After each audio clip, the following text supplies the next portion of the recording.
Graça e a paz, irmãos, amém?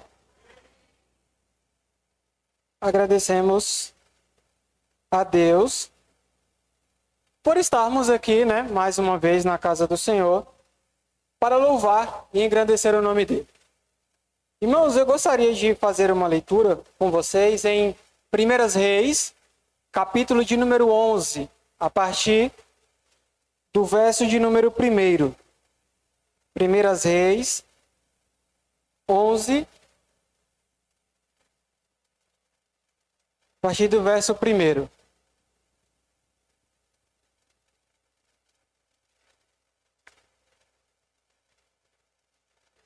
Que diz assim: E o rei Salomão amou muitas mulheres estrangeiras, além da filha de Faraó, moabitas, amonitas, edomitas, sidônias e etéias, das nações que o Senhor tinha falado aos filhos de Israel. Não chegarei a elas, e elas não chegarão a vós. De outra maneira, seguramente perverterão o vosso coração para seguirdes aos seus deuses. E estas se uniu Salomão com amor. E tinha 700 mulheres princesas e 300 concubinas, e suas mulheres lhe perverteram o coração.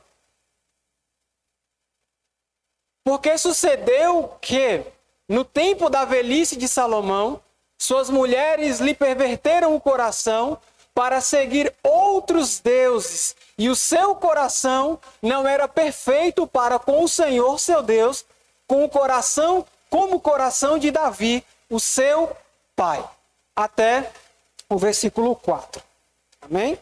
Senhor Deus, a tua palavra, Pai, foi lida nesta noite. Pedimos ao Senhor para que venha nos orientar e que a tua palavra possa fazer morada no coração dos teus filhos, ó Deus, que ouvirão a sua palavra nesta noite. Em nome de Jesus. Amém.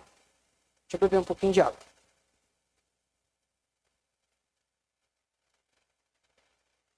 Irmãos, eu gostaria de trazer uma reflexão nesta noite, pois é um tema de muita importância, principalmente para os nossos dias, que é o desvio do coração. Nós estamos rodeados por tentações, muitas situações que acontecem na nossa vida e que nos faz perder a sensibilidade de sentir o Espírito, de ouvir a voz dele, e principalmente a nossa consciência nos guiando em muitos momentos da nossa vida no que diz respeito à palavra do Senhor. E esta palavra, ela é fundamental nesse texto que nós tomamos como base para explicar como se dá o processo de afastamento. E essa palavra, até chegar, na verdade, nesse momento, nós voltamos lá na história de Abraão. Nós sabemos que Deus, ele chamou Abraão e lhe fez uma promessa, dizendo: olha, sai da tua terra, da tua parentela, da casa de teus pais, e vai para uma terra que eu te mostrarei, em outras traduções diz, te guiarei, e farei de ti uma grande nação. E nós podemos ver, para quem gosta até mesmo de ler nesse contexto histórico, que Deus lhe prometeu um filho, e o filho dele nasce, Isaque. De Isaque nasce Jacó e Esaú. É uma questão até de resumo para ganharmos tempo. De Jacó sai as 12 tribos de Israel. É onde de fato começa a história ali da nação de Israel. Este povo, ele é levado para o Egito. Lá eles começam a se habituar naquele lugar, fixam residência naquele lugar. E a própria palavra diz que chega um determinado momento que o faraó não conhecia a história de José. Espero que vocês estejam compreendendo tudo isso para o nascimento da nação. E esse faraó não conheceu José e começa a escravizar o povo. Deus levanta um libertador, Moisés, tira o povo do Egito. Mas o que é mais interessante é que quando Deus ele faz uma promessa para Abraão de que faria a partir dele uma grande descendência, Deus também havia dito a Abraão que a descendência dele se tornaria cativa. Então não era uma novidade que estava acontecendo. Resultado, Deus tirou aquele povo, se tornou escravo, Deus retira ele. Esse povo começa a peregrinar no deserto. Era para durar 40 dias, mas devido à desobediência do povo, dura 40 anos. Só que Deus, ele tinha projetos para aquele povo. Deus queria levantar aquele povo para ser único na face da terra. Não era para ser qualquer povo ali. Aquele povo deveria ser único em poder, porque quem guiava aquele povo era Deus.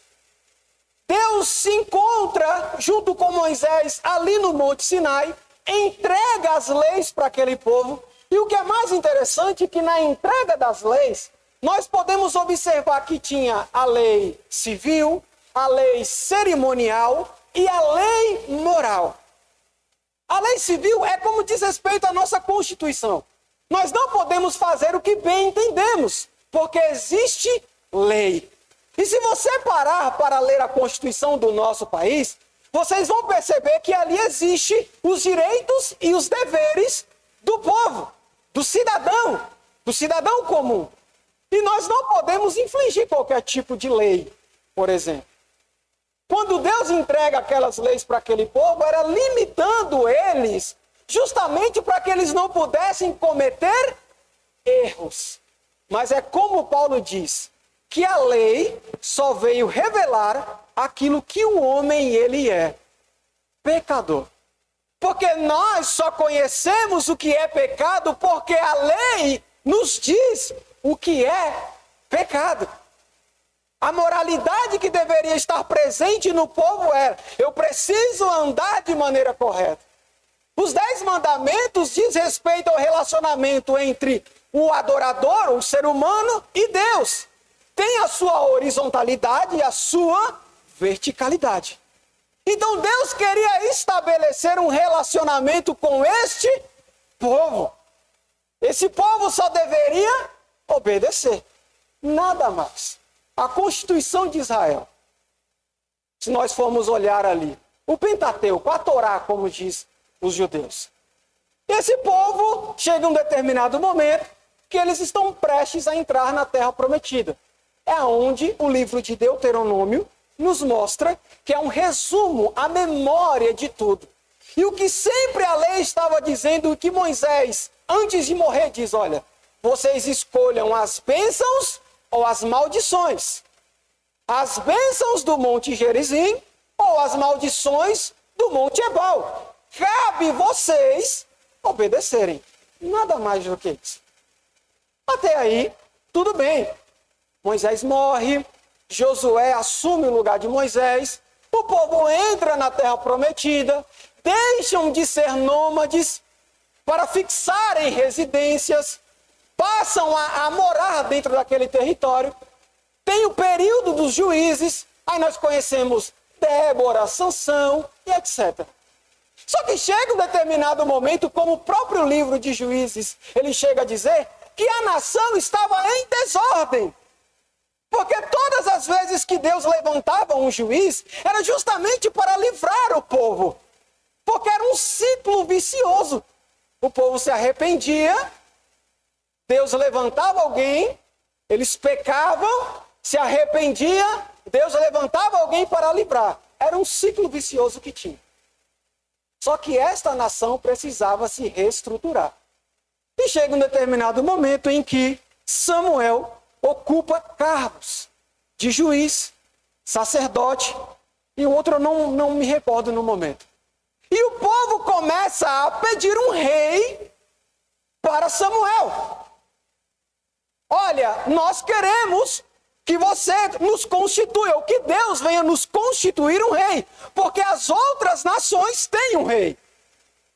Só que nesse pedido existe algo chamado um pedido antiteocrático. O povo estava rejeitando o governo de Deus. Embora era projeto de Deus lendo a partir das promessas que Deus fez a Abraão, de justamente constituir um rei.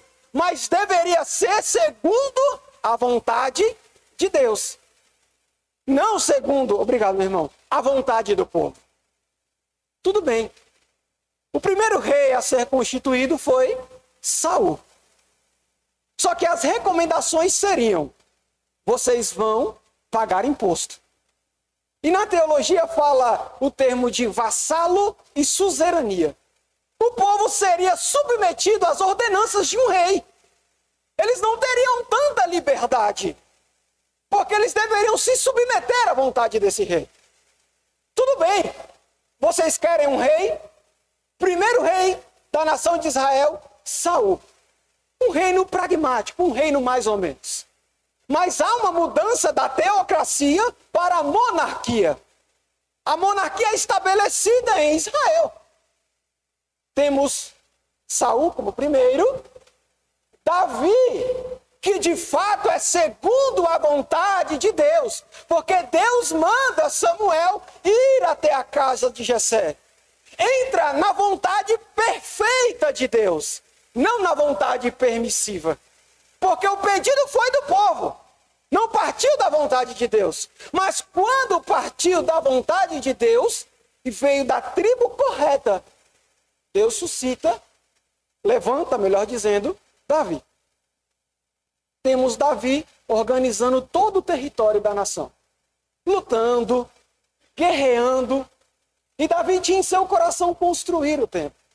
E Deus diz para ele: você não vai construir porque as suas mãos têm muito sangue. Você não pode. O seu filho irá construir. Davi morre e a história precisa seguir. E entra o nosso personagem principal, Salomão. Salomão é alguém que encontra muitas dificuldades para estabelecer o seu reinado. Alguns opositores.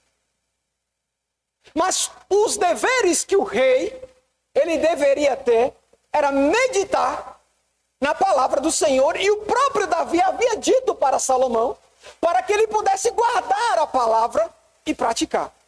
No livro de Deuteronômio, no seu capítulo de número 17. Você pode colocar, Alisson, por gentileza? Deuteronômio 17, no seu versículo 14. Por gentileza.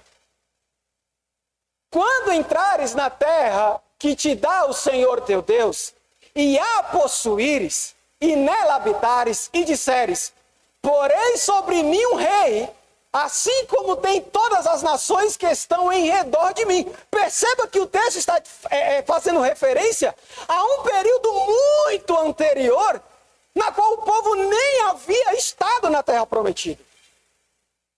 E o próprio texto diz: quando vocês pedirem, verso de número 15: porá certamente sobre ti como rei aquele que escolher o Senhor teu Deus, dentre teus irmãos, porás rei sobre ti. Não poderás pôr homem estranho sobre ti, que não seja de teus irmãos. 16. Porém, ele não multiplicará para si cavalos, nem fará voltar o povo ao Egito para multiplicar cavalos, pois o Senhor vos tem dito: nunca mais voltareis por este caminho. 17. Tampouco para se multiplicará mulheres, para que o seu coração não se desvie nem para a direita, nem prata, nem ouro multiplicará muito para si. 18. Será também que, quando se assentar sobre o trono do seu reino, então escreverá para si no livro um translado desta lei, do original, que está diante do sacerdote e levitas. E o 19, para fecharmos. E terá consigo, e nele lerá todos os dias da sua vida, para que aprenda a temer ao Senhor seu Deus, para guardar todas as palavras desta lei e estes estatutos para cumpri-los. Esses eram os deveres, o dever, melhor dizendo, que o rei deveria fazer. ter uma cópia, meditar, guardar e praticar. Como eu falei, para recapitularmos, perceba que essas orientações foram escritas, deixadas antes do povo se assentar na terra prometida. Então já fazia parte do plano de Deus. E Salomão, no seu início, de fato, ele pratica essas coisas. Nós temos Salomão honrando com compromissos que o pai dele havia feito. Temos um relacionamento que ele tinha com o rei de Tiro. O rei de Tiro fornece madeiras para Salomão. Salomão constrói o templo. Salomão tem um encontro com Deus, na qual Deus lhe diz: me pede o que você quer. Eu quero sabedoria para governar este povo. Deus concede sabedoria a ele. A própria palavra diz que a prata não tinha tanto valor comercial, porque o que mandava era o ouro. Foi um período de riqueza que a nação teve. Foi um início de reinado esplendoroso. A rainha de Sabá vem visitar ele, propõe alguns enigmas para ele. O coração de Salomão, de fato, estava voltado para praticar as coisas do Senhor. Todas as suas construções, todas as suas fortificações, Salomão divide a nação de Israel em distritos. Eram 12 governadores. E cada mês um tinha a responsabilidade de manter o reino. Não se tratava de um sistema escravista, porque a nação, de fato, estava vivendo um período de glória, economicamente falando, e administrativamente também. Mas em 1 Reis, no capítulo de número 11, nós temos alguém desviando o seu coração dos propósitos do Senhor. E o texto lhe começa dizendo que Salomão amou muitas mulheres. Mulheres das quais Deus havia dito que não era para ele amar. Não era para a nação de Israel estabelecer relacionamentos com outras nações. E Deus ainda faz questão de dizer para o povo: olha, as Eteias, as Edomitas, as Sidônias, porque no dia em que isto acontecer, o vosso coração se desviará do Senhor. E perceba que o texto ele diz coração muitas vezes. Muitas vezes o texto faz questão de repetir a palavra coração. E eu tive, de fato, a curiosidade de pesquisar o que significa a palavra coração. Eu enviei para a Gal, eu não sei se ela vai conseguir colocar, uma imagem com o significado da palavra coração, que parte do hebraico. Deixa ela se colocar ali, para facilitar para a gente. Só um minutinho. Pronto. Vai aparecer ali.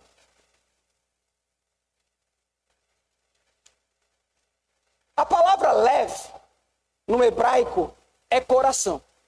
O pastor até mesmo já falou algumas vezes que no pensamento grego, coração é diferente do pensamento hebraico.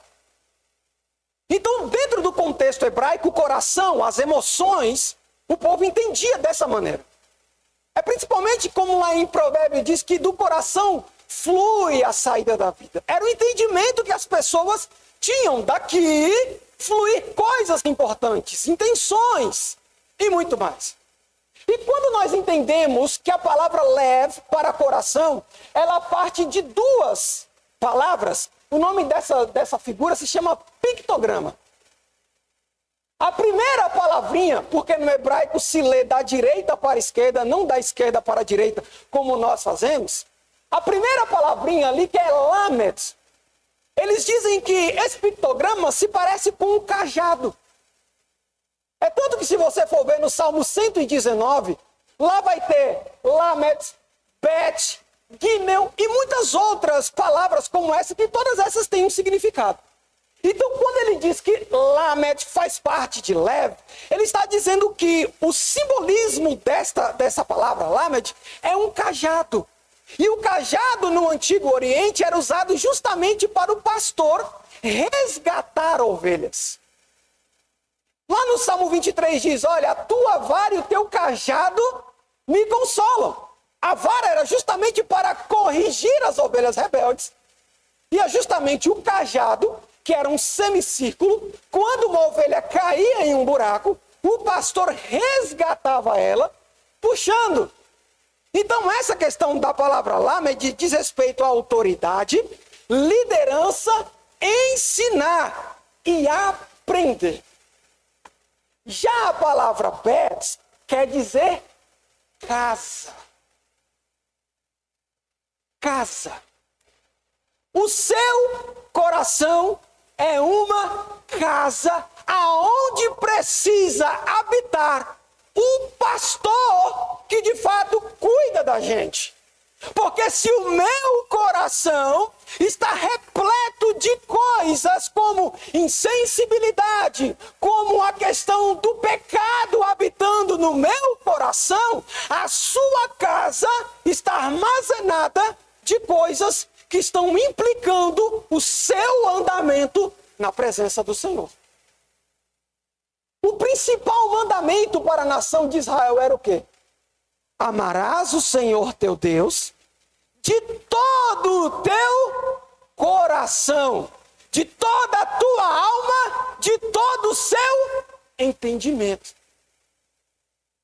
Quando ele disse, se o seu coração, de fato, for uma casa aonde Deus, ele pode te ensinar, te corrigir, te mostrar de fato que ele é um Deus poderoso na sua vida, a nossa vida, ela tende a ser diferente. Ao contrário do nosso personagem que nós estamos tratando. Porque a insensibilidade e o desvio do coração de Salomão não se deu do dia para a noite. Foi um processo gradativo. A história diz que foi aproximadamente 40 anos de reinado de Salomão. E tudo que a palavra, a lei do Senhor dizia, Salomão no final da sua vida praticou ao contrário. Amou muitas mulheres. E o texto de Deuteronômio 17:14 diz que não era para ter mulheres, nem muito menos ter cavalos do Egito. E Salomão importou cavalos do Egito. Multiplicou tanto a riqueza, que aí nós lemos em Eclesiastes 1, Salomão dizendo, de vaidade, vaidade, diz o pregador, tudo é vaidade. E o significado de vaidade é algo vazio. Nós temos um homem que era um exemplo da nação em sabedoria. E agora temos um homem em declínio na sua vida moral. E perceba que essa história não é diferente de muitos, da minha, da nossa, em determinados momentos da nossa vida. Se nós não praticarmos um exame em nossas vidas, de olharmos para dentro de nós mesmos e percebermos as práticas que tínhamos lá no início da nossa caminhada, comparado com hoje,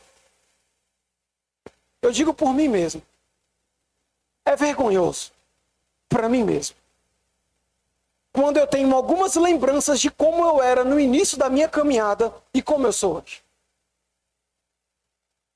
Porque a minha consciência, de fato, precisa estar me acusando de que eu não posso relativizar as coisas. Porque o pecado, ele continua sendo pecado. Eu não posso relativizar e achar que isso pode, quando a palavra de Deus diz, não pode. As leis cerimoniais não precisam ser mais praticadas, mas a lei moral ainda permanece. O nosso relacionamento com Deus, o nosso coração sendo a casa do Senhor, precisa estar limpa.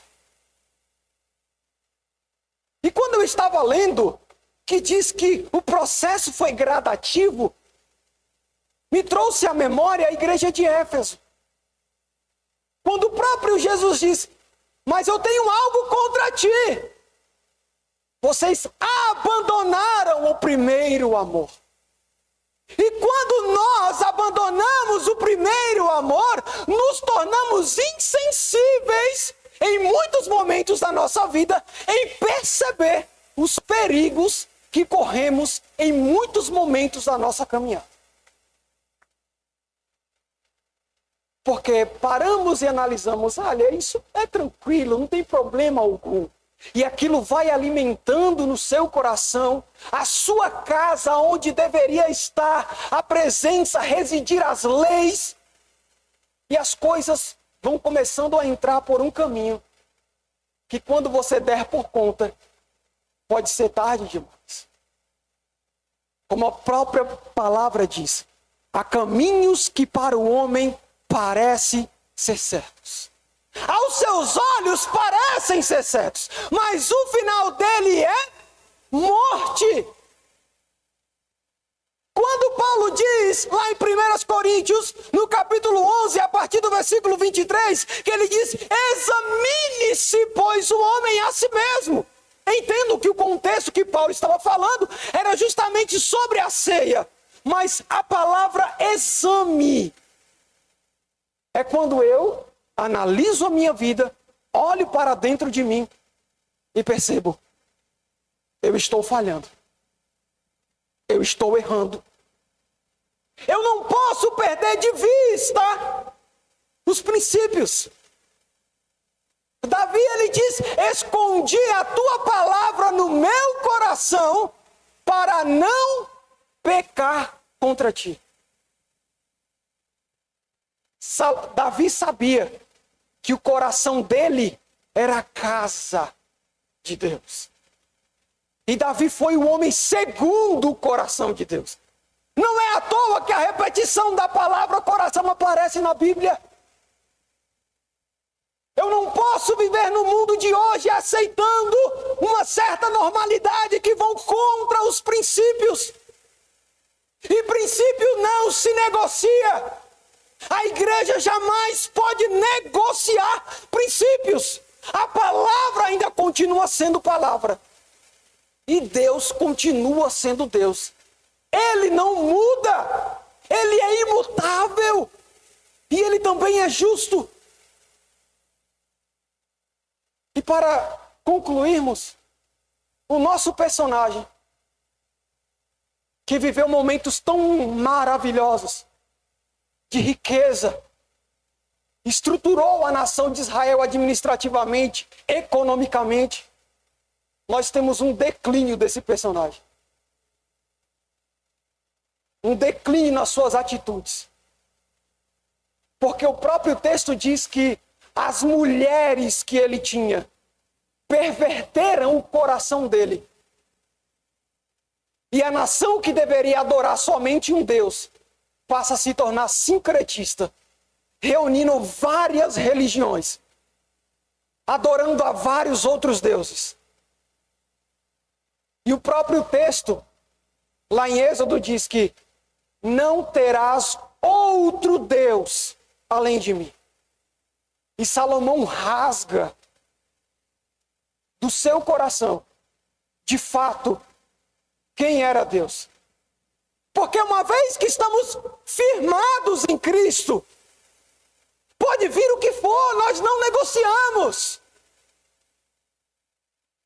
É como, pelo significado da palavra que nós temos, o coração de Salomão deixa de ser a casa de Deus para adorar outros deuses. E às vezes acontece muito isso com muitas pessoas. As pessoas acabam aceitando práticas erradas até mesmo para não perder uma amizade. Se deixa influenciar por coisas terrenas para não perder amizades. Mas volto a repetir que princípios são inegociáveis.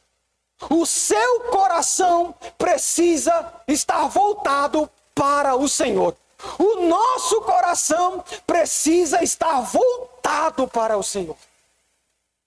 Não permita que as coisas deste mundo venham roubar o espaço que é de Deus por direito. Porque não fostes vós que me escolhestes, mas eu escolhi a vós. Paulo, na maioria das suas cartas, ele abre dizendo, Paulo, escravo do Senhor Jesus Cristo. Escravo não tem vontade própria. E Paulo entendeu isso muito bem.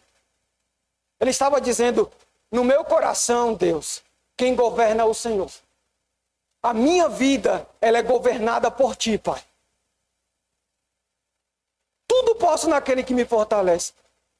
Pronto, tem pessoas que pegam isso para favorecer uma vida plena. Mas o texto diz que Paulo passou fome. Mas Paulo também viveu em momentos de bonança. Por isso que ele diz, eu posso tudo. Porque o coração dele não estava em coisas materiais. Estava nas espirituais. É por isso que ele confiava e acreditava. No final da sua vida ele dizer, combati o bom combate, encerrei a carreira, mas eu guardei a fé. Não permita que as coisas deste mundo venham roubar o espaço que é de Deus. Não permita que aquilo que é pecado, que vá contra a palavra do Senhor, não normalize ele. Mas se a palavra de Deus diz, não faz, não faz. Porque certamente, no dia em que isso acontecer, o seu coração se desviará. O seu coração, de fato, não será mais uma casa onde Deus, ele precisa lhe ensinar, ele precisa guardar. E tem muitas casas que precisam de uma limpeza. De fato, retirar aquilo que não significa nada e às vezes você guarda para você. Se mutila. Um monte de pessoas que estão com doenças emocionais. Que eu até aconselho, e eu faço isso. É bom procurar um profissional da área. Porque temas como esse precisam. Porque tem pessoas que estão carregando coisas do passado. Que não conseguem mais progredir porque o seu coração se tornou um espaço onde está acumulando coisas ruins. Augusto Cury, ele chega a comparar nossa mente como um espaço urbano, nada contra a favela, mas uma favela. E tem muitas pessoas que estão guardando coisas que não deveriam guardar. O seu coração precisa estar limpo. Não permitam que tais coisas influenciem para que vocês se desviem da presença do Senhor. Se é para praticar o auto-perdão, pratique o auto-perdão. Se é para perdoar, que perdoe. Por mais que você esteja certo, mas se você sentir a necessidade de perdoar o outro, perdoe. Porque quem é beneficiado não é o outro, é você mesmo. O seu coração precisa residir. E fecho com a palavra do nosso Senhor Jesus Cristo dizendo, aonde estiver o seu tesouro, aí estará o seu coração. Que o nosso coração possa estar de fato naquilo que Deus, Ele quer. Que nós venhamos guardar a palavra do Senhor em nosso coração para não pecar contra Ele. Amém, irmãos? Espero que vocês tenham compreendido a palavra do Senhor nesta noite. Amém?